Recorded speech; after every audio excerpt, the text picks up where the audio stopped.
to use Gantt View in Asana. Hello guys and welcome to this new tutorial.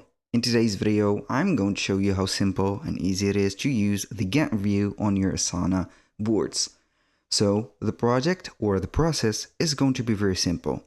We can head over asana.com, sign in for our account and set up the credentials, and from here, head over the left side of the screen. This menu is going to allow you to navigate through your spaces on Asana, such as the projects. So the projects are going to be the most important or the most visited parts or items from this menu. Why? You know it, because we're going to find every task in here. So I'm going to choose one of the projects I have here. Now what I'm going to do is to see the views that we have.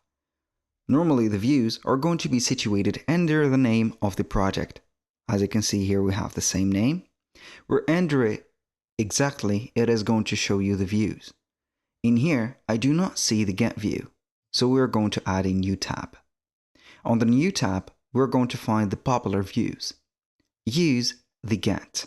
As you can see, or read the description of it, track dependencies and baselines. So we're going to add the Gantt view, and you're going to set up the product dependency settings. For example, the dependency date shifting, you're going to find it here. We can find the maintain buffer, a custom buffer or consume buffer, and we have the none. For example, you need to set up a buffer.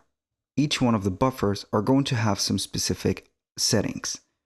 As you can see, on the maintain buffer, you're going to maintain the amount of the time between dependent tasks. You can use it for all dependent tasks or for downstream dependent tasks only. For the consume buffer, we're going to find it also like this. Consume the amount of time between dependent tasks unless there are a conflict.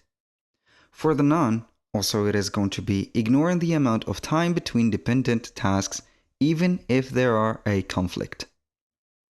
So now, you can go ahead and use, for example, one of the, I'm going to use this option, which is going to be the first one.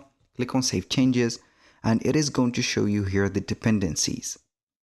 For example, here on this task, you can find that it is going to be having this duration of time. And also, we can find that this is going to be the duration. For the dependencies, I do not have a dependency yet. So we can go ahead and have the details of one of the tasks and set up the dependency of it. So let's check out dependencies. It is going to be dependent on this one. So I was wrong about it. Let's head over this one. I can go ahead and head over the dependencies and dependent on the first one. Duplicate for this. We're going to set it up as blocked by. Basically here, we're going to find that this one is going to be dependent here, and we can go ahead and have the due dates. The Q's are going to be meaning the quarter. So as you can see, we have quarter 1, 2, 3, and 4 for each one of the years. So now, this is going to be the view. You can go ahead and have some more details like extending the dates or extending the specific, let's say here, details about this task, and you can go ahead and find it just like that. You can go ahead and set up the details.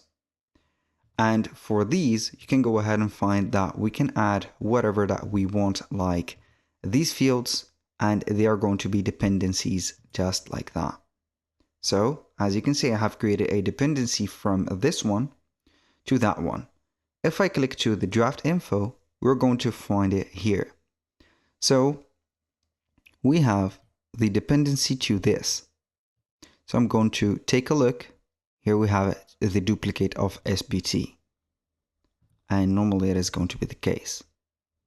So that was pretty much it for today's video. Thank you guys for watching. I hope that you have enjoyed the content, and I hope to see you soon on the next one.